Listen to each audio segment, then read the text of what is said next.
시편 23편 1절에서 6절까지 말씀 한번 같이 잘 아는 말씀이니까 같이 읽어보도록 하겠습니다. 시편 23편 1절에서 6절까지 말씀 같이 읽어보겠습니다. 여호와는 나의 목자시니 내게 부족함이 없으리로다. 그가 나를 푸른 풀밭에 누이시며 쉴만한 물가로 인도하시는도다. 내 영혼을 소생시키시고 자기 이름을 위하여 의의 길로 인도하시는도다. 내가 사망의 음침한 골짜기로 다닐지라도 해를 두려워하지 않을 것은 주께서 나와 함께 하심이라. 주의 지팡이와 막대기가 나를 안위하시나이다. 주께서 내 원수의 목전에서 내게 상을 차려주시고 기름을 내 머리에 부으셨으니 내 잔이 넘치나이다. 내 평생의 선하심과 인자하심이 반드시 나를 따르리니 내가 여호와의 집에 영원히 살리로다. 아멘. 이 시편은 다윗의 시편이고 다윗이 하나님에 대해서 고백한 말씀입니다. 이 시편의 어떤 핵심적인 의미는 다윗이 하나님을 어떻게 생각하고 있고 하나님이 어떤 존재라고 믿고 있는가, 그것이 실은 핵심이지만 더 중요한 부분은 바로 이 말씀 속에서 나타난 하나님이 우리를 어떻게 대하는 분인지에 대해서 우리가 구체적으로 알 수 있는 그런 진리의 말씀이기도 합니다. 단지 어떤 하나의 시적인 의미로 써놓은 그런 시나 또는 노래가 아니라 어떤 정말 우리에게 있어서 하나님이 어떤 분이시고 또 진짜 우리에게 아름다운 분으로 나타난 예수 그리스도가 우리에게 어떤 분인지를 구체적으로 나타내고 있는 말씀이죠. 이 말씀에서 특별히 어떤 하나님을 가장 처음에 뭐라고 명시하고 있습니까? 목자라고 명시하고 있죠. 실은 여기서는 목자라는 이 히브리어로 라라는 말을 쓰고 있는데, 이 목자라는 라라는 말은 목자라는 의미도 있지만 실제로 이것은 이 방목하고 보살피고 공급한다는 의미가 있습니다. 심지어 어떤 의미도 있냐면 사귀고 교제하고 친구가 된다는 말이 있습니다. 다시 말하면 여호와 야훼는 우리에게 어떤 존재인가? 가장 중요한 것은 우리를 채우시고 공급하는 분이시죠.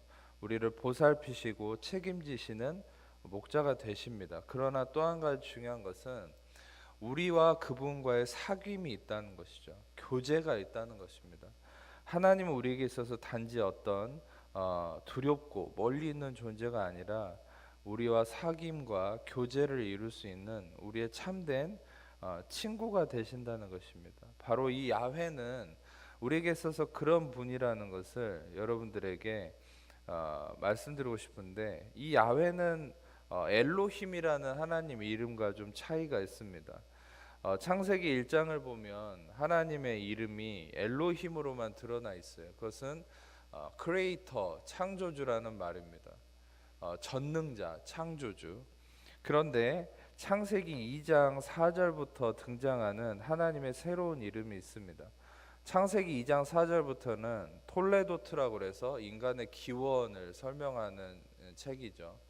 인간의 기원을 자세히 1장 마지막 부분에도 인간의 창조를 설명했지만 2장 4절부터 더 자세히 인간에 대한 기록을 서술하면서 인간의 기원을 설명하고 있습니다. 그것을 기원, 기력해서 톨레도트라 얘기하는데, 왜 하나님이 2장 4절부터 또 인간에 대해서 다시 묘사를 하셨을까요? 그것은 뭐냐면 하나님의 인간을 향한 특별한 계획하심이 있음. 인간을 하나님이 얼마나 특별하게 여기시는지를 성경을 통해 말씀하고 있는 것이죠. 그래서 창세기 2장 4절부터 등장하는, 인간을 설명하면서 새롭게 등장하는 하나님의 이름이 야훼입니다. 그러니까 창세기 1장 그 주간에 이 부분에는 엘로힘만 등장하고 있어요. 근데 2장 4절부터는 야훼 엘로힘 이렇게 성경은 기록하고 있죠. 그러면 인간을 언급할 때 하나님은 자신의 새로운 이름을 계시하고 있다는 것이죠. 야훼 하나님. 그 야훼 하나님은 어떤 분이신가? 바로 언약의 하나님이시라는 거예요. 언약은 대상자가 있어야만 이루어지는 것입니다. 이 언약은 바로 쌍방간에 이루어지는 계약인데, 여러분 실은 하나님께서 인간을 지으셨을 때 처음 언약의 하나님인 야훼 이름을 계시하셨고, 그 야훼로서, 즉 언약을 맺으시는 하나님으로서 인간에게 나타나셨다라는 것이죠. 이 야훼라는 이름은 계속 등장하지만 실제로 이 야훼라는 이름 안에 숨겨진 놀라운 진리가 있습니다. 제가 사진 자료는 보지 않겠지만 이 야훼라는 이름은 테트라그라마톤이라고 해서 거룩한 네 개의 글자라고 유대인들은 인정하고 있죠. 유대인들은 실은 이 유드 해 바브 해라고 하는 네 개의 히브리어 글자를 쓰지를 못합니다. 왜냐하면 너무 거룩한 이름이라고 얘기를 하는 거예요. 그래서 유대인들은 실은 지금도 야훼라는 이름을 부르지 못하고 아도나이라고 바꿔서 부르죠. 주님, 주인님이라는 의미의 아도나이로 바꿔서 부릅니다. 그래서 하나님을 그냥 신성하게 멀리 있는 분으로만 여기는 것이죠. 근데 우리는 어떻게 해서 야훼라는 이름을 자유자재로 부를 수 있는 것입니까? 그것은 바로 예수 그리스도를 통한 하나님과의 사귐이 일어났기 때문이죠. 할렐루야. 바로 예수 그리스도를 통해서 하나님과의 막힌 담, 죄의 담, 그런 어떤 하나님과의 율법적 저주의 그런 막힌 담이 예수님을 통해 허물어졌기 때문에 우리는 하나님과 정말 친밀함, 교제. 예수님이 실제로 죽으셨을 때도 지성소와 성소를 가로막고 있던 휘장이 찢어졌죠. 그것은 지성소는 택함 받은 제사장만 들어갈 수 있었어요. 왜? 죄인인 우리는 들어갈 수 없었고, 심지어 제사장도 죄를 가지고 있으면 들어가서 죽어버리기 때문에 들어갈 때 1년마다 한 번씩 지성소에 들어갈 때는 발에 이 발목에 이 방울을 차고 들어갔죠. 그래서 들어가서 방울 소리가 들리지 않으면 죽은 거예요. 왜? 제사장이 완전히 자기의 죄를 씻지 않으면 죽는 거죠. 그런데 여러분, 그 휘장이 찢어졌다는 것은 무엇입니까? 모든 자들이 이제 지성소에 들어갈 수 있다. 그건 뭡니까? 모든 자들이 예수의 피로 완전히 씻음 받고 의로워졌다는 걸 증명하는 것이죠. 할렐루야. 그래서 그 모든 자는 여러분과 저를 가리키는 것이고, 그 지성소는 어디 있습니까? 이제 여러분과 저의 영 안에 존재하는 것이죠. 아멘. 그래서 누구든지 이제는 1년마다 한 번이 아니라 누구든지 예수의 피로 말미암아 죄 사함 받은 자는 의인으로서 지성소에, 즉 지성소는 어떤 곳입니까? 언약궤가 있는 곳으로서 하나님이 임재하시는 곳이고 말씀하시는 곳이죠. 여러분 안에 그 지성소가 펼쳐진 것이에요. 여러분 안에 이제 언약궤가 있는 것이에요. 여러분 안에 하나님이 임재하시고 여러분 안에 하나님이 말씀하십니다. 아멘. 하나님께 저는 하나님 음성 너무나 많이 훈련을 받았던 사람이고 또 거기에 특화됐던 예수전도단에서 훈련받았기 때문에 이 하나님 음성 듣는 것에 대한 관심이 참 많았어요. 많은 사람들이 궁금해하는 게 하나님 음성 듣는 것을 우리는 보통 귀로 듣는다고 생각을 합니다. 여러분 실제로 구약 시대 때는 귀로 들었습니다. 왜 귀로 들었을까요? 그것은 아직 인간이 완전한 죄사함을 이루지 못했기 때문에 하나님이 내주하시지 못하니까 귀로 들려주는 거예요. 오히려 여러분 귀로 듣는 것이 더 열등한 것입니다. 근데 이제는 예수의 피로 우리가 완전히 의로워졌기 때문에 하나님이 성령으로 우리 안에 들어오셨고, 이제는 성령이 우리 안에 내주, 즉 완전히 우리 안에 거하시고 살아계시고 영원히 함께 거하시기 때문에 이제는 우리 안에서 내적인 음성을 들을 수 있는 것. 실제로 여러분 안에서 내적인 음성을 듣는 것이 귀로 듣는 것보다 더 온전하고 더 훌륭한 것이죠. 할렐루야. 그리고 여러분 더 나아가서 여러분들이 하나님 음성을 듣는 가장 완벽한 방법은 실은 이 말씀을 통해 듣는 거예요. 할렐루야. 여러분들이 말씀을 묵상하면서 또 설교를 들을 때 여러분 안에 확신이 주어지고 감동이 주어지는 것, 실은 그것이 진짜 하나님 음성임을 믿으시길 축복합니다. 너무 신비적인 것으로 너무 이렇게 막 체험적인 것을 먼저 구하지 마세요. 하나님의 말씀을 묵상하십시오. 말씀을 읽고 또 읽고 곱씹으세요. 또 하나님의 말씀을 의지하면서 설교를 들으세요. 그러면 그것을 통해서, 이 말씀을 통해서 주어지는 음성이 가장 정확한 것이에요. 가장 여러분을 능력으로 이끄는 가장 확실한 음성인 것이죠. 그러나 여러분 또한 하나님은 내주하시면서 여러분 안에 지성소가 있기 때문에 내적인 음성을 주신다는 것이죠. 제가 조금 설명이 멀리 왔지만 어찌됐든 여러분들 이 휘장이 찢겨짐으로 하나님과 우리는 하나가 되었죠. 이 사귐, 교제가 그리스도의 피로 이제는 우리에게 이루어졌다는 것이죠. 근데 여러분에게 부가적인 설명을 드리고 싶은 건 다윗이란 존재는 참 특별한 존재입니다. 왜냐하면 이름 자체도 그래요. 다위드라는 히브리어인데 이것은 beloved, 다시 말하면 하나님께 사랑받는 자라는 이름입니다. 이 다윗이라는 이 존재는 이름처럼 굉장히 그 율법의 엄격한 하나님의 율법적 그 관계 아래에 있는 존재였는데도 불구하고 하나님을 굉장히 은혜의 관점으로 이해했던 사람이에요. 그러니까 예수님도 심지어 이 땅에 오셨을 때 수많은 말씀을 인용하시죠. 복음서를 보면. 그런데 실제로 시편을 가장 많이 인용을 하세요. 그리고 이 다윗의 시편에 메시아에 대한 가장 많은 예언이 드러나 있어요. 놀랍죠. 그리고 예수님도 그랬지만 여러 예언자들을 통해서 마지막 때에 하나님이 다윗의 장막을 일으킬 것이다, 이런 예언을 하시죠. 다윗의 장막이라는 게 실제로 굉장히 흥미로운 것입니다. 왜냐하면 다윗의 장막이라는 것은 성막처럼 엄격한 율법의 규례하에서 이루어진 그런 정결법 예식을 통한 그런 구조가 아니고, 실제로 다윗의 장막을 예언서에서 예언한 구조를 그려보면 이런 식이에요. 앞에다가 가운데다가 언약궤를 하나 놓고 그냥 사람들이 형식과 예식이 없이 그냥 그 주위를 돌면서 춤추고 노래하는 거예요. 지금의 어떻게 보면 이 찬양 예배랑 비슷한 거죠. 그러니까 다윗의 장막을 일으킨다는 것은 뭡니까? 율법을 넘어선 그런 은혜의 예법을 얘기하는 것이죠. 이 다윗은 율법 아래 있는 존재였지만 완전히 은혜의 의식을 가진 존재다. 오늘 오전에 나눴던 사가랴랑은 좀 반대죠. 사가랴는 은혜를 예언받았지만 은혜를 받아들이지 못하고 율법적 의식에 갇혀서 두려워했던 존재. 근데 다윗은 반대예요. 다윗은 율법 아래에 있었던 존재지만 그 율법의 엄격한 저주가 언제든지 침범할 수 있는 존재였지만 다윗의 마음에는 늘 무엇이 가득 차 있었다는 거예요?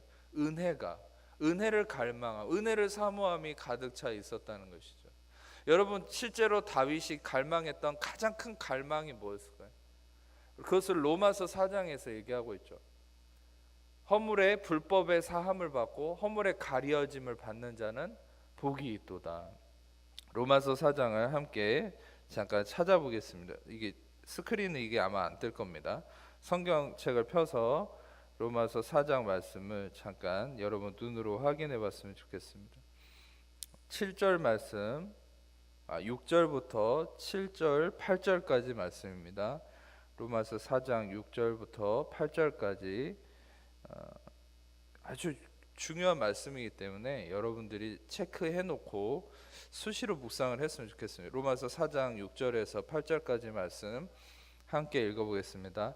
이란 것이 없이 하나님께 의로 여기심을 받는 사람의 복에 대하여 다윗이 말한 바, 불법이 사함을 받고 죄가 가려짐을 받는 사람들은 복이 있고 주께서 그 죄를 인정하지 아니하실 사람은 복이 있도다 함과 같으니라.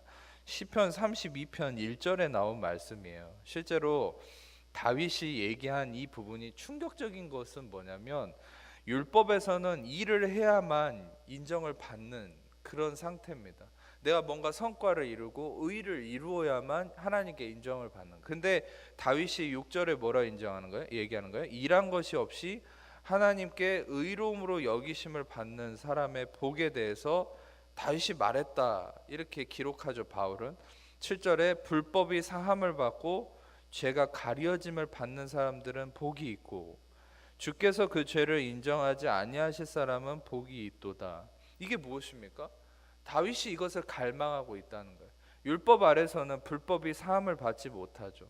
죄가 가려지지 않죠. 1년마다 죄가 폭로됩니다. 동물의 피는 완전히 사함을 이룰 수 없어요.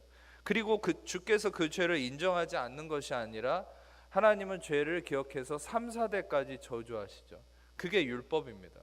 그런데 다윗은 율법 아래서 무엇을 갈망했습니까?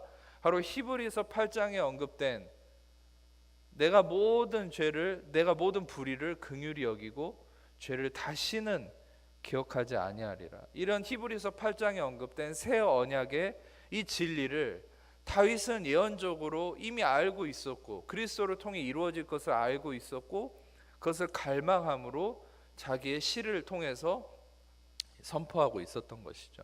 실제로 여러분, 이 진리가 우리에게는 이미 이루어졌죠. 예수 그리스도를 통해서 우리의 불의를 하나님이 긍휼히 여기시고 예수의 피로 완전히 씻어버리시고 우리의 죄를 다시는 기억하지 않으시는 은혜가 여러분과 저에게 이미 이루어졌습니다. 할렐루야. 여러분, 이미 이것이 이루어진 것에 대해서 다윗은 이루어지지 않았기 때문에 지금 부러워하고 있는 것이죠. 여러분, 어떤 면에서는 여러분들은 다윗보다 훨씬 더 나은 사람들이죠. 믿으십니까? 별로 표정이 안 그런 것 같은데, 여러분과 저는 다윗보다 더 나은 사람이에요. 여러분, 이스라엘은 지금도 이스라엘의 국기에 그려진 별은 무엇입니까? 다윗의 별이죠. 그것은 뭐냐면 지금도 가장 위대한 왕은 다윗으로 인정하고 있다는 거거든요. 근데 여러분, 실제로 우리는, 그리스도 안에 있는 여러분 개개인은 다윗보다 더 위대한 자들. 왜? 우리는 바로 다윗이 갈망했던 그 놀라운 소망이, 확실한 소망이 그리스도 안에서 이루어졌죠. 허물의 사함을 받고 불법의 사함을 받고 죄가 가려지며 또 그 죄를 주께서 인정하지 않는 자, 그것이 누구입니까? 바로 여러분과 저라는 사실이에요. 아멘. 그래서 여러분과 저는 바로 이 완전한 죄사함 속에서 더 이상 허물에 갇힌 존재가 아니에요. 제가 나중에 여러분들에게 좀 직접적인 신학적인 어떤 강의를 해드리겠지만, 예수님의 십자가를 통해서 이루신 세 가지 어떤 확실한 원리가 있습니다. 그것은 뭐냐면, 예수님은 십자가에서 우리에게 무엇을 이루셨냐면, 첫째는 허물과, 두 번째는 형벌과 정죄, 세 번째는 죄의 대물림. 이 세 가지에 대해서 예수님이 십자가를 통해 완전히 우리를 자유케 하셨어요. 다시 한번 반복하자면, 예수님이 십자가를 통해서 허물과 형벌과 정죄와 죄의 대물림, 이 세 가지, 다시 말하면 영어로 저는 이렇게 이거를 인지를 했는데, guilty가 허물이에요. 그 다음에 형벌과 정죄는 punishment and condemnation이고, 세 번째가 imputation of sin. 다시 말하면 우리는 어떤 허물에 대해서도, 어떤 형벌과 정죄에 대해서, 왜 형벌과 정죄를 붙여놓냐면 이 정죄감을 가지면 형벌이 오거든요.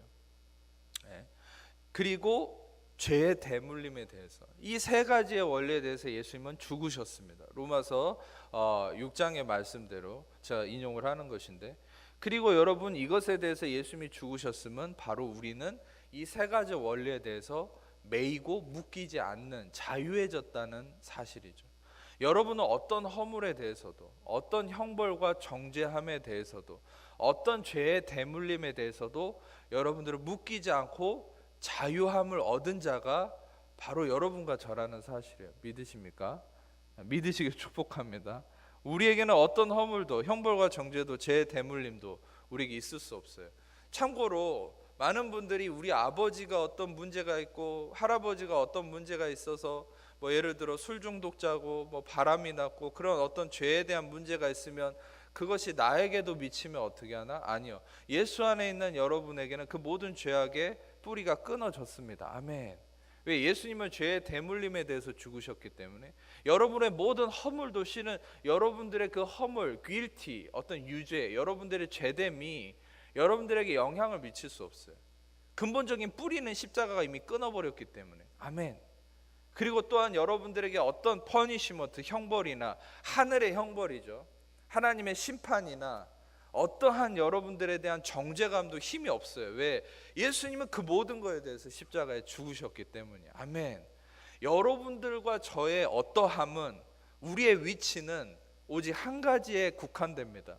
그건 바로 십자가에서 일어난 일에 대해서만 우리의 정체성은 근거를 둘 수 있어요. 여러분의 행위에 근거를 두는 것이 아닙니다. 여러분들의 모든 것은 이미 예수님을 믿는 순간부터 십자가의 모든 것에 이루어진 것에 여러분의 파운데이션, 근거가 이루어졌다는 사실이에요. 아멘. 그래서 여러분, 마귀와 우리의 싸움은 항상 어디에 있습니까? 마귀는 여러분들의 근거를 여러분의 행위로 옮기려고 그래요. 그런데 성령께서는 늘 여러분들 안에 무엇을 조명하고 계시합니까? 여러분들의 모든 근거를 십자가에서 이루어진 그 진리로 인도하는 거예요.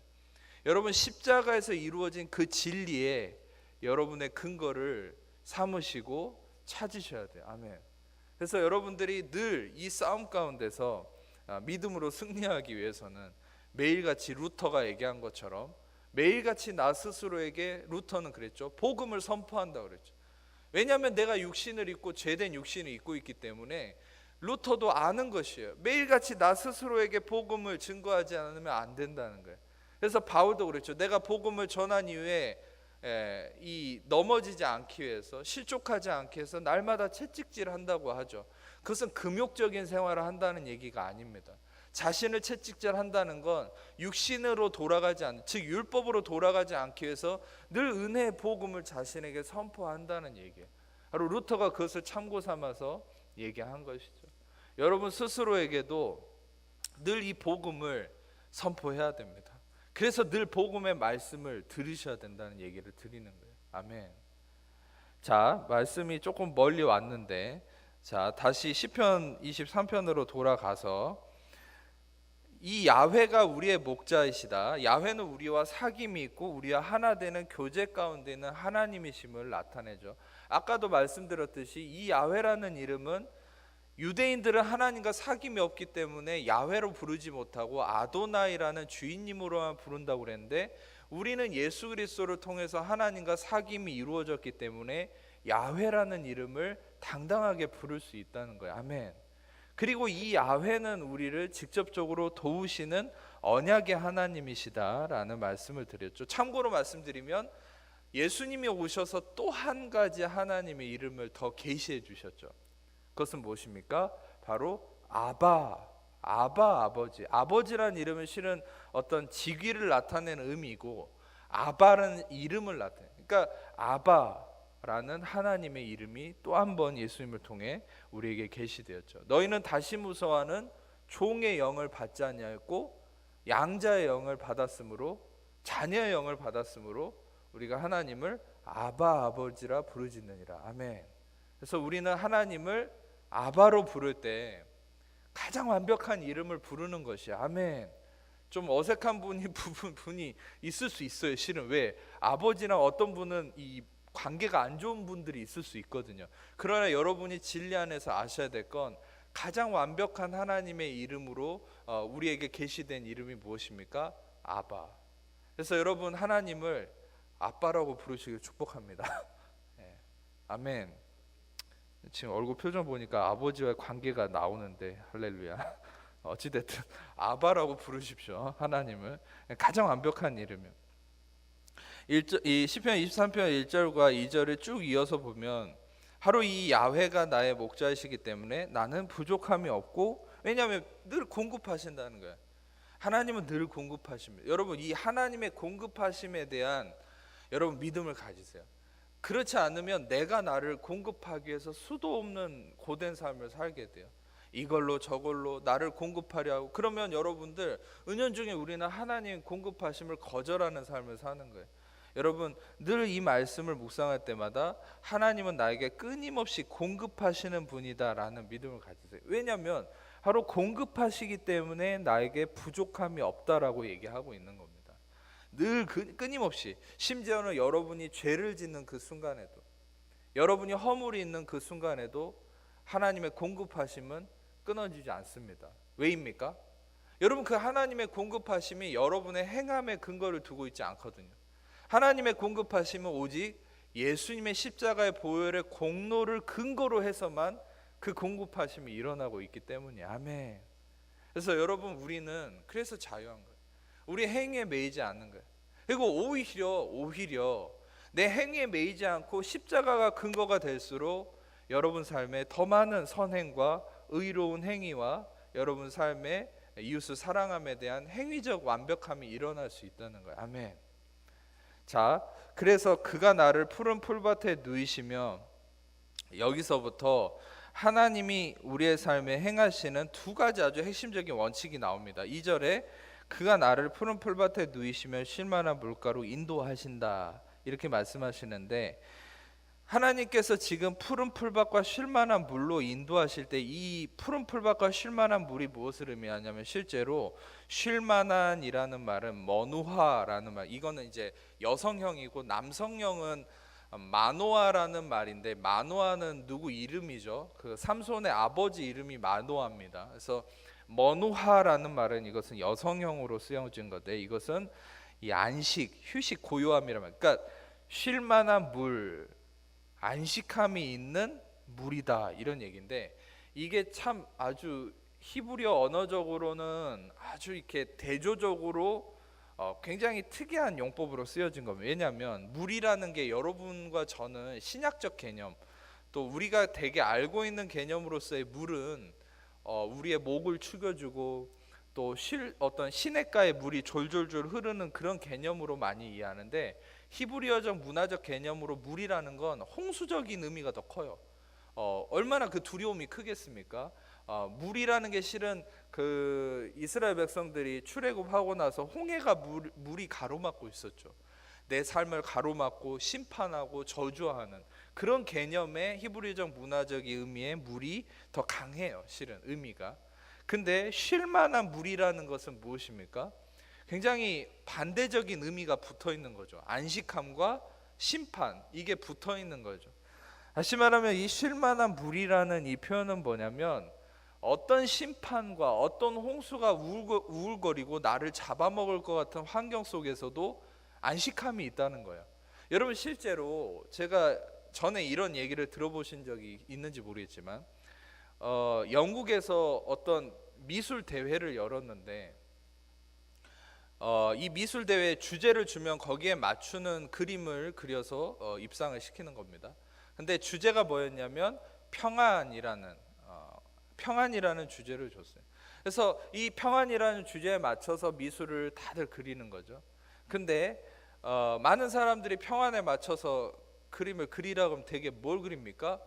여러분 많이 그려보셨죠? 저도 맨날 미술 시간에 그것만 그렸는데, 산, 강, 밭, 뭐 이런 식으로 집 하나 있고 들판 펼쳐져 있으면 뭐 윈도우 배경 화면처럼 집 덩그러니 들판에 하나 있고, 이제 이런 게 평온합니다, 이런 식으로 보통 우리 인식은 생각을 하죠.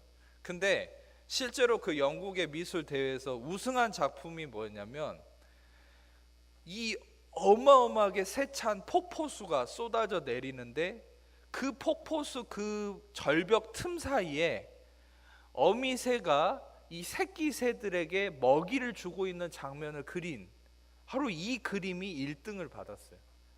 그러니까 뭐냐면, 진짜 평안이라는 게 뭐냐면, 아무것도 없는 그런 상태가 아니라 세차게 나를 잡아먹을 것 같은 그 폭포수 사이에 어미새가 나를 먹이고 있는 그 순간, 바로 어미가 나를 보호하고 있는 그 순간, 그것이 가장 완벽한 안식이고 평안이라는 거예요. 실제로 이게 되게 성경적입니다. 왜냐하면 여러분, 하나님이 그리스도를 통해서 우리에게 완벽한 안식을 한번 사건을 통해 전에도 설교 중에 나눴지만 보여주셨죠. 그게 뭡니까? 풍랑 속에서, 뱃속에서 예수님이 주무시고 있던 그 장면. 모든 제자들은 죽을 위기에 처해 있었지만, 두려워했지만 예수님은 주무시고 있었죠. 그리고 예수님을 깨웠을 때 예수님이 단 한마디로 그 풍랑을 잠잠케 하셨죠. 그리고 예수님이 함께 하시는 그 순간이 평안함이라는 거예요. 아멘. 우리의 모든 삶에서 아무 문제가 없는 것이 어떤 여러분 문학 시간에 많이 공부하지 않았습니까? 수능 때? 요즘 수능에 나온지 모르겠지만 청산별곡 읽어보면 그냥 유유낙낙하면서 아무 문제 없는 상태를 원하는 우리 선조들의 그런 어떤 갈망, 그런 것이 실제로 진짜 평안함이 아닌 것이죠. 진짜 평안한, 성경적 평안함은 무엇이죠?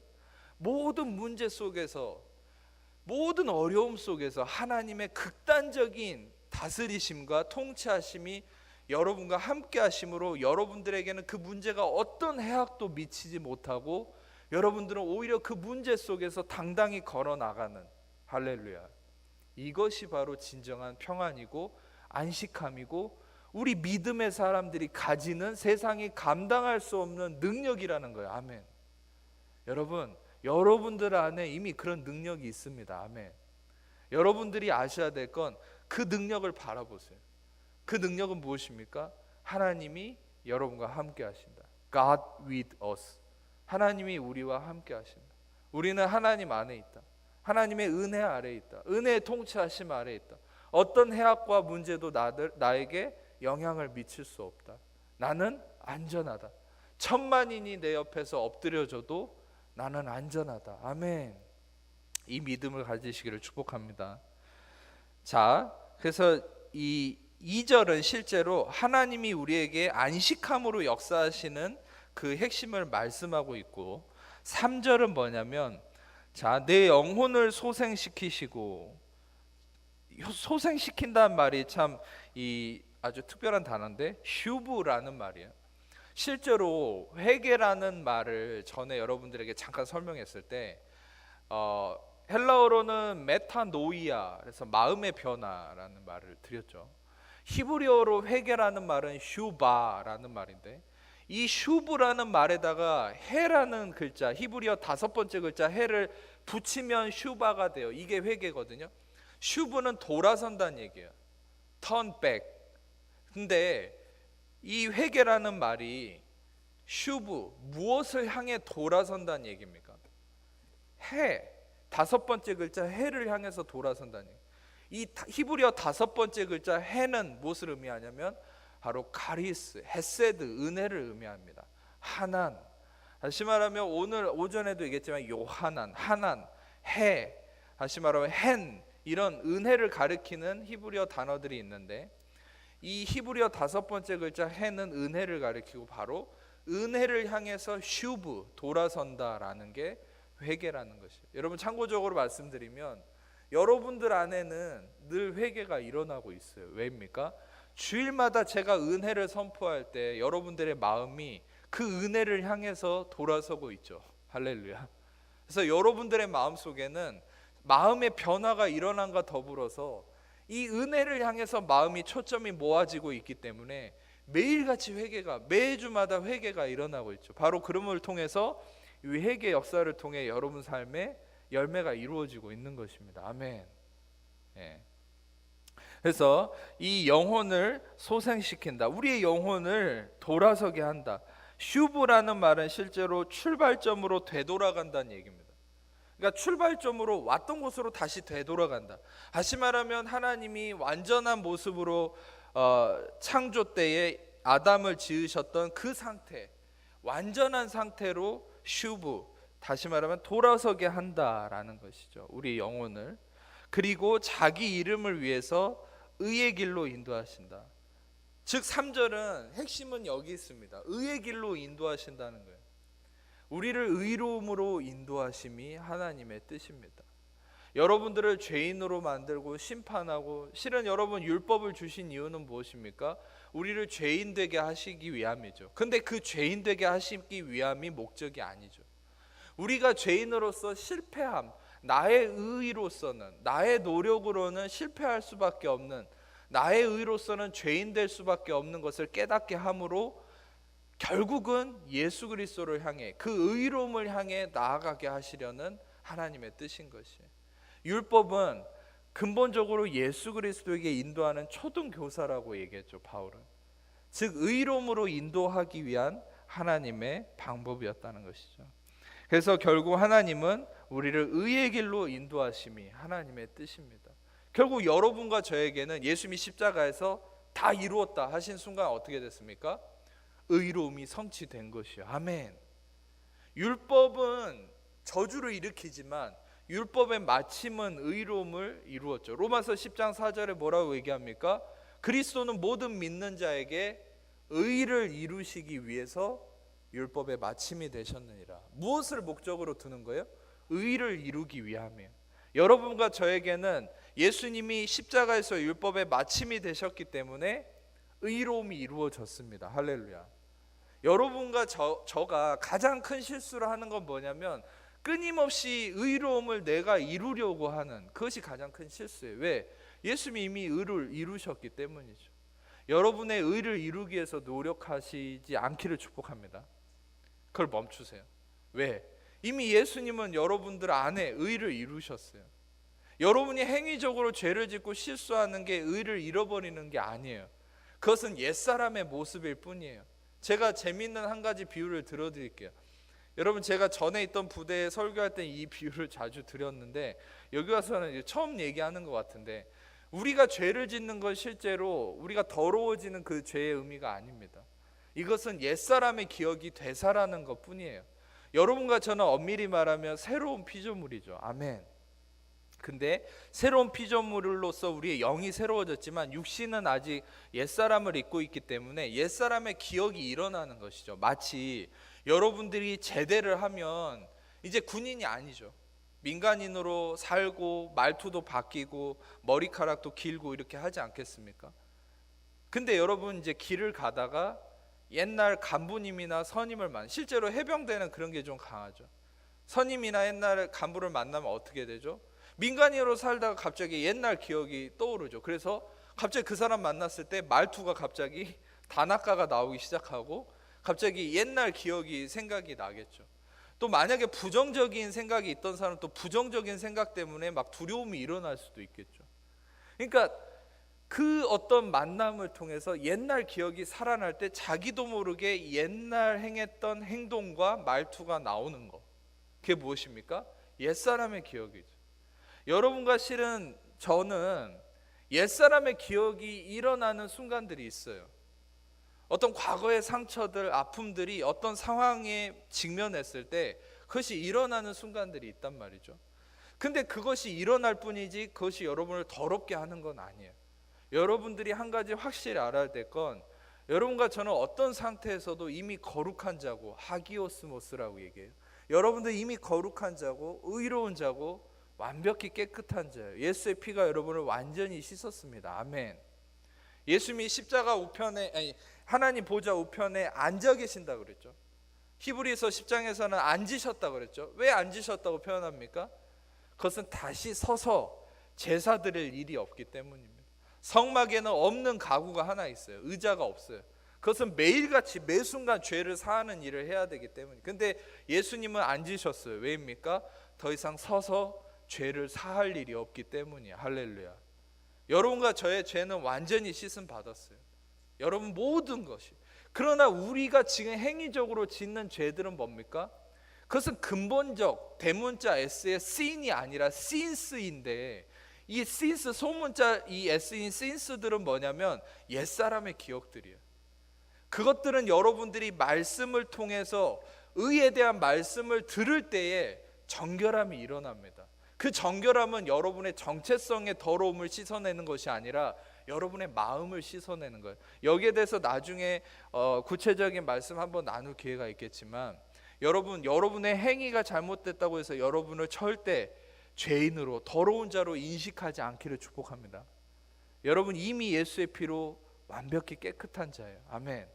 실제로 여러분이 죄를 지었다 생각되고 허물이 있을 때 우리가 달려가야 될 곳은 어디입니까? 긍휼하심을 얻고 때를 따라 돕는 은혜를 얻기 위해서 은혜 보좌 앞으로 나아가야죠. 아멘. 그 휘장이 찢어져서 지성소 앞이 열려있는 그 하나님의 보좌로 나아가야죠. 그래서 그 앞에 나아가서 무엇을 하나님 앞에 확인하는 겁니까? 내가 이런 허물이 있지만, 내가 방금 이런 죄를 지었지만 이미 예수의 피로 여러분이 완전히 씻음 받았음을 그 보좌 앞에서 확인하셔야 돼요. 아멘. 그래서 로마서 7장 마지막 부분에 바울이 내가 마음으로는 하나님의 법을 육신으로는 죄의 법을 섬긴다고 나는 공고한 자라고 누가 나를 이 사망의 몸에서 건져낼 것인가 고민하다가 갑자기, 이렇게 표현하면 좀 죄송하지만 갑자기 기분이 어떻게 바뀌었는지 갑자기 표현이 바뀌죠. 내가 예수님을 통해서 하나님께 감사한다 그러면서 로마서 8장 1절이 나오죠. 그러므로 이제 그리스도 예수 안에 있는 자에게는 결코 정죄함이 없나니 이는 그리스도 예수 안에 있는 생명의 성령의 법이 죄와 사망의 법에서 나를 해방하였다. 아멘. 그것은 무엇입니까? 결국 우리를 공고함에서, 우리를 모든 죄의 얽매임에서 해방시킬 수 있는 진리는 무엇입니까? 나에게 더 이상 그리스도 안에서 정죄함이 없다라는 이 진리를 확신하면 확신할수록 그 죄의 문제가 여러분에게서 떠나가기 시작한다는 거. 아멘. 근데 잘못된 율법주의는 뭐죠? 죄 짓지 마. 그러면 정죄하지 않을게. 그럼 죄 지으면 심판을 받아야 돼. 이게 여러분 얼마나 그리스도의 십자가를 가리는 겁니까? 이미 십자가에서 예수님은 모든 심판을 대신 받으셨는데, 여러분도 기억하세요. 여러분의 모든 허물에 대한 죄값은 이미 치러졌습니다. 아멘.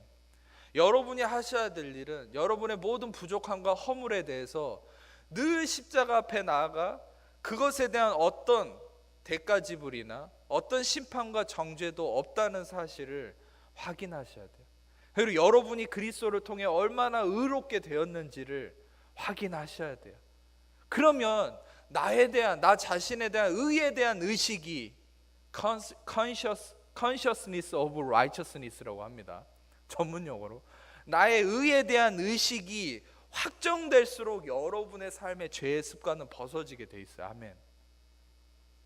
여러분이 죄에 대한 의식, consciousness of sin이 아니라 의에 대한 의식이 넘쳐날수록 의의 길로 나아가게 돼요. 아멘. 그게 복음의 원리예요. 여기서 자녀들을 교육하시는 분들 참고하세요. 자녀들에게 의의 의식을 불어넣으세요. 이거 하면 죄된다, 이거 하면 잘못됐다, 이 죄인의 의식이 아니라 너는 얼마나 하나님께 사랑받는 자이고 네가 그리스도를 통해서 이렇기 때문에 의로운 자다. 바로 너가 얼마나 의로운 자가 되었는지 그리스도를 통해서 의의 의식을 불어넣어주면 그 의의 의식이, 그 의로움이 그를 의의 길로 인도합니다. 아멘. 아멘. 여러분 자신도 마찬가지. 그리스도의 십자가에서 나에게 정죄함이 없음을 보세요. 가는 마다 현장에 붙잡힌 여인을 율법주의자들은 돌로 쳐서 죽이려고 그랬죠. 율법주의는 뭐라 얘기합니까? 죄를 짓지 마. 그러면 내가 정죄하지 않을게. 이게 순서죠. 근데 예수님 뭐라 하셨죠? 나도 너를 정죄하지 않을 테니까 죄 짓지 말라. 정죄하지 않음이 먼저 오는 거예요. 우리는 정죄하지 않는다는 진리를 받아들일 때 죄를 짓지 않게 되는 거예요. 아멘. 이게 은혜의 원리입니다. 여러분 안에, 여러분 영혼 안에 그리스도를 통해서 더 이상 정죄함이 없음을 확신하십시오. 아멘. 그러면 우리의 염려는 그거죠. 정죄함이 없음을 알게 되면 뭐 이단들처럼 맘 놓고 죄 지을 거 아니죠. 그 사람들은 오히려, 이단들은 정죄함에 사로잡혀 있으니까 죄를 짓는 겁니다. 자기 마음대로 살고. 여러분 복음의 진리는 그게 아니에요. 정죄함이 없음을 확신할수록 죄를 떠나게 돼 있어요. 아멘. 여러분 심지어 여러분이 죄를 짓는 그 순간에도 정죄함이 없음을 선포하세요. 아, 목사님 어떻게 그런 위험한 발언을 하십니까? 바로 이 경계선을 넘지 못하기 때문에 교회가 죄의 문제를 해결하지 못하는 거예요. 바로 인간적 염려를 붙들고 있는 겁니다. 여러분 하나님의 지혜를 믿으세요. 우리 인간의 지혜보다 하나님의 지혜는 더 뛰어납니다. 아멘. 하나님의 지혜는 어디에 있습니까? 하나님의 지혜는 그것이에요. 정죄하지 않는, 정죄함이 없는 선물을 주시고, 값없는 이 정죄함이 없는 선물을 주시고 의의 길로 인도하시는 거예요. 아멘. 여러분 자신에게 정죄함이 없음을 선포하세요. 죄를 짓는 그 순간에도 선포하세요. 여러분들이 음란함에 빠지거나 술 담배를 하거나 여러분들이 어떤 남과 싸우거나 또 습관적인 미워하고 의심하는 어떤 잘못함에 빠져있는 그 순간에도 마귀는 그 순간을 노리죠. 그 순간에 정죄함을 가지고 다가오죠.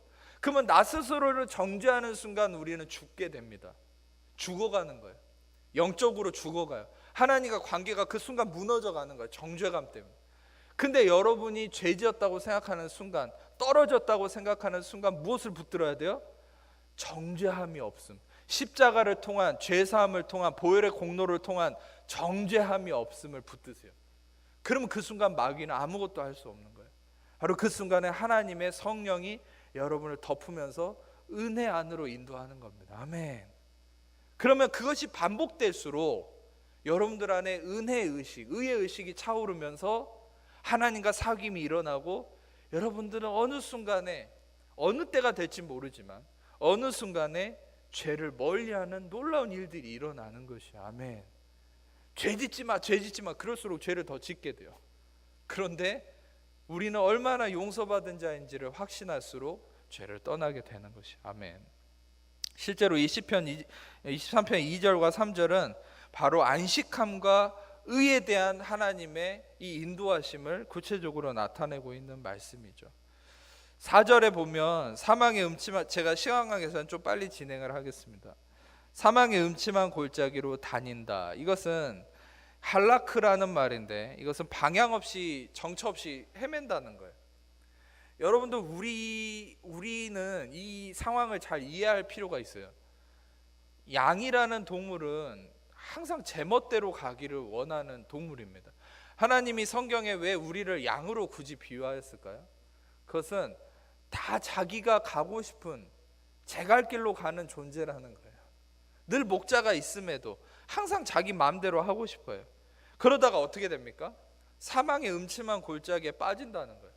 여러분, 어떤 분들은 심지어 이 말씀을 굉장히 오해하는 분도 있어요. 잘못 가르치는 분도 있어요. 뭐냐면 목자가 사망의 음침한 골짜기로 인도했다고 생각하는 분도 있더라고요. 그건 아주 큰 잘못된 오류입니다. 목자는 절대 우리를 사망의 음침한 골짜기로 인도하지 않습니다. 아멘. 그것은 1절에도 나와 있죠. 2절에도 나와 있죠. 우리를 푸른 풀밭에 누이고 쉴만한 물가로 인도하는데 왜 목자가 우리를 사망의 음침한 골짜기로 인도합니까? 그건 잘못된 거예요. 여러분, 사망의 음침한 골짜기는 나의 실수와 나의 허물 때문에 내가 들어가는 거예요. 내가 사망의 음침한 골짜기를 찾아 들어가요. 꼭 보면은 우리의 육신의 허물 때문에. 그런데 어떻게 됩니까? 우리가 그 상황 속에서도 나의 허물 때문에 음침한 골짜기에 빠질지라도 해를 두려워하지 않는 것은 무엇 때문입니까? 바로 주께서 그 순간에도 나와 함께 하신다는 거예요. 할렐루야. 여러분의 실수와 여러분의 잘못에도 불구하고 하나님은 여러분을 따라갑니다. 아멘. 여기에 대해서 누가복음 15장 4절 말씀 잠깐 보겠습니다. 스크린으로만 보십시오. 같이 읽겠습니다. 시작. 너희 중에 어떤 사람이 띄워졌죠? 너희 중에 어떤 사람이 양 100마리가 있는데 그 중에 하나를 잃으면 99마리를 들에 두고 그 잃은 것을 찾아내기까지 찾아다니지 아니하겠네. 이게 바로 목자의 그 예수님, 선한 목자이신 예수님의 모습을 나타낸 거죠. 우리가 잃어버려지면, 우리가 제 갈 길로 가면, 내 마음대로 살면 하나님 우리를 버리실까요? 아니요. 우리를 끝까지 찾아가십니다. 할렐루야. 끝까지 그 상황 속에 들어가시죠. 그래서 결국은 어떻게 합니까? 우리를 안위하신다. 우리를 위로하신다. 심지어는 지팡이와 막대기가 나를 안위하신다 말은 나함이라는 말인데 이것은 위로한다는 거예요. 긍휼히 여긴다는 거예요. 하나님은 우리를 그 사망의 음침한 골짜기에 제멋대로 간 순간에도 우리를 위로하시고 긍휼히 여기십니다. 아멘. 바로 이런 좋은 하나님이신 것이죠. 여러분, 저는 여러분들이 정말 진정으로 여러분들이 하나님을 알아간다는 것은 무엇입니까? 그것은 심판의 하나님을 알아가는 것이 아니에요. 그건 하나님을 아는 것이 아니에요. 오해하는 거죠. 하나님의 지극히 선하심, goodness of God, 하나님의 선하심을 깨달아가는 것, 그게 하나님을 알아가는 것입니다. 아멘. 이 하나님을 알아감이 있기를 축복합니다. 하나님의 선하심을 여러분이 깨닫게 되기를 축복합니다. 아멘. 지식으로 아는 것이 하나님 아는 것이 아니에요. 하나님의 선하심을 경험하는 거예요. 자, 께서 내 원수의 목전에서 내게 상을 차려주시고 기름으로 내 머리에 부으셨으니 내 잔이 넘치나이다. 원수라는 말이 참 흥미로운데 그것은 뭐냐면 이 좀 말이 어렵습니다. 짜라르라는 말인데 이것은 심지어 슬퍼하다, 출산의 고통을 겪다, 속박당하다 이런 말이에요. 그러니까 이 원수라는 말은 우리에게 다가오는 모든 슬픔과 아픔을 의미하는 것이죠. 그런데 이 아픔과 슬픔과 고통 속에서 하나님께서 내 앞에 상을 차려주신다. 그리고 내 잔이 넘치게 하신다. 여러분, 이것은 마치 로마서 5장 20절을 띄워주세요. 오늘 오전에 제가 잠깐 나눴던 말씀이지만 이것은 이 말씀과 너무 극단적으로 연결이 되는 말씀. 로마서 5장 20절 같이 읽어볼게요. 시작. 율법이 들어온 것은 범죄를 더하게 하려 함이라. 그러나 죄가 더한 곳에 은혜가 더욱 넘쳤나니. 이 말은 뭐냐면 율법을 통해서 인간의 죄가 폭로되고 아픔이 늘어났지만 하나님 거기에 더 넘치는 은혜를 부으신다는 거예요. 실제로 여기서 죄가 더한다. 죄가 더할 때는 영어로 이 abound라는 말을 씁니다. 헬라어로는 플레오나조라는 말을 쓰는데 근데 은혜가 더한다. 죄를 뒤덮는 은혜가 더하는 것은 super abound. 또는 헬라어로는 뭐라냐, 휘페르페리스쇼라는 말을 쓰는데, 이건 뭐냐면 전의 것이 생각나지 않을 정도로 뒤덮는다는 거죠. 여러분, 우리는 세상을 보면서 어떻게 이렇게 세상이 흉흉할까, 이 세상이 망해가는 것 같다. 또는 여러분 자신을 보면서 나 이 병 때문에 큰일 나면 어떡하지. 또 나의 죄된 습관을 보면서 난 이것 때문에 망하면 어떡하지. 그 마귀는 두려움을 갖게 하거든요. 여러분, 이 로마서 5장 20절을 날마다 선포하고 여러분의 그 심각한 문제 가운데 이 진리를 선포하세요. 아멘. 그 문제에, 그 질병에, 그 고통에, 그 심각한 상황에 하나님의 은혜는 더 넘치게 부어지고 있습니다. 아멘. 영적인 눈을 열어서 그걸 보시고 선포하세요. 그러면 그 문제가 온데간데 없이 사라지게 될 것이에요. 아멘. 바로 죄가 더한 곳에 하나님의 은혜는 더 넘칩니다. 교회가 지금 연약해지고 핍박을 받고, 여러분 교회에 어떤 기독교적인 위기가 오는 부분이 있지 않습니까? 하나님의 은혜는 더 넘치고 있습니다. 그걸 보시기를 축복해요. 아멘. 염려할 필요 없어요. 하나님의 은혜를 기대하세요. 더 크게 역사하시는 하나님의 큰 손을 기대하세요. 여러분 자녀들에게 심각한 문제들이 있습니까? 하나님의 은혜가 더 넘치고 있음을 바라보고 선포하세요. 아멘. 제가 옛날에 이제 온누리 그 교회 다닐 때 큐티 사역자, 그 치과 의사인데 그 라채광 장로라는 분이 있었어요. 그분이 자기 간증을 해줬는데 뭔 얘기했냐면, 그 아들이 게임에 빠져가지고 스타크래프트를 24시간 하는 거예요. 그러니까 얘가 미친 듯이 게임만 하는 거예요. 근데 이 아버지는 큐티 강사인데 얼마나 성령 충만한 분이에요. 근데 너무 이 고민이 되는 거죠. 왜 내 아들은 저 모양일까? 그렇게 기도도 하고 막 안수도 해보고 하는데 안 고쳐지는 거예요. 근데 하루는 성령께서 어떤 지혜를 주셨냐면, 게임을 하고 있는 그 아이를 보면서 이렇게 선포하라고 한 거예요. 그 등짝을 보면서 성령이 임할지어다, 성령이 임할지어다, 이걸만 계속 선포하라고 한 거예요. 근데 여러분, 그렇게 선포해도 계속 게임만 하더래요, 결국. 근데 이제 하나님의 때가 이르렀을 때 어떤 일이 일어났냐면, 계속 선포하니까 나중에 갑자기 게임하다가 화장실로 달려가더래요. 막 우액우액하고 구토를 하더라는 거예요. 근데 얘가 이상하다 하고 또 와서 게임하다 갑자기 또 화장실 가서 막 계속 토하고, 결국은 게임을 스스로 끊더라는 겁니다. 할렐루야. 바로 여러분, 우리는 그 심각한 문제만을 어떻게 고칠까를 염려할 것이 아니라 거기에 성령이 임하시도록, 하나님의 은혜가 임하시도록 선포하십시오. 아멘. 하나님의 은혜를 기대하세요. 그러면 그 죄와 심각한 문제를 뒤덮고 이미 승리하신 하나님의 은혜가 그 문제를 다스려서 뒤집는 것이죠. 아멘. 할렐루야. 마지막으로 이제 이 말씀만 나누고 마치겠습니다. 6절에 내 평생의 선하심과 인자하심이 반드시 나를 따르리니 내가 여호와의 집에 영원히 살리로다. 여러분, 이 말씀이 얼마나 우리에게 큰 감동을 주는 말씀인지 모릅니다.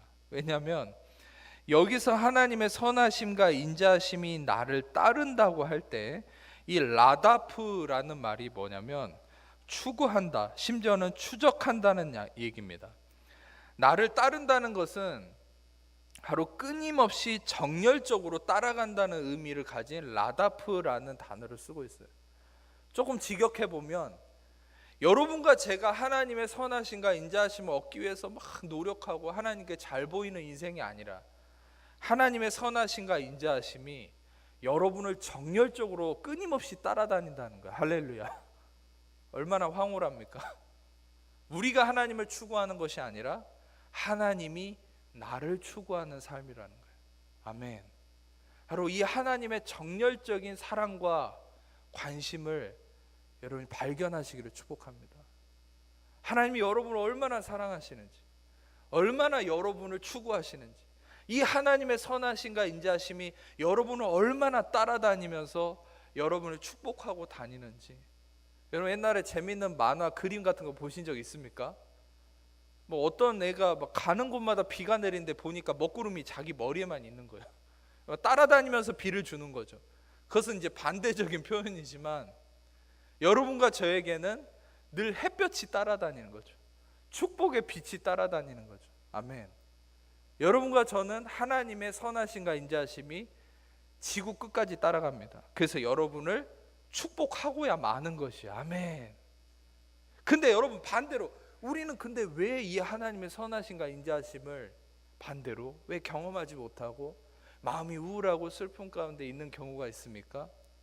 오히려 우리가 하나님의 인자하심과 선하심이 나를 따라온다는 이 믿음을 갖지 못하고 율법적 의식에 갇혀서 오늘 오전에 나눴던 사가랴처럼 두려워하고 내가 하나님을 추구하려 하고 눈이 가려져서 하나님의 은혜를 보지 못하니까, 그러니까 그 우울함에 스스로 갇히는 거예요. 여러분 그 커튼을 걷어버리세요.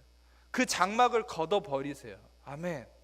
커튼을 벗으면 빛이 환하게 여러분에게 이미 내리쬐고 있습니다. 아멘. 마음에 여러분의 눈에 가리고 있는 그 수건을, 그 장막을 걷어버리고 이 말씀의 진리를 마음껏 받아들이세요. 이 은혜를 받아들이세요. 그러면 여러분이 그 은혜 아래서 선하심과 하나님의 인자하심을 경험하는 삶을 살게 되실 겁니다. 아멘. 오늘 이 말씀을 통해서 참된 여러분 삶에 하나님의 은혜의 열매가 가득 넘치시기를 축복합니다. 기도하겠습니다. 이 시간에 제가 마지막 마무리 기도하고 축도 이후에 개인 기도하시고 돌아가시도록 하겠습니다. 하나님 감사합니다. 시편 23편의 귀한 말씀을 통하여 하나님의 안식하심과 의의 인도하심에 대한 확신을 또한 갖게 하시고 하나님의 선하심과 인자하심이 나를 추구함에 대한 그 하나님의 뜨거운 사랑의 또 은혜의 그 본질을 깨달아 알게 하시니 감사합니다. 또한 모든 죄악과 허물보다 더 위대한 하나님의 은혜의 능력을 또 알게 하시니 감사합니다. 이 말씀을 우리 성도님들이 듣고 마음에 심었으니 삶 속에 30배, 60배, 100배 차고 넘치는 열매 가득하도록 성령님 인도하시고 역사해 주옵소서. 감사드리며 예수님 이름으로 기도합니다. 이제 우리 주 예수 그리스도의 은혜와 아버지 하나님 사랑하심과 성령의 교통하심이 이 시간 모든 귀한 하나님 자녀들 위해 지금부터 영원토록 함께 하시기를 간절히 축원하옵나이다. 아멘.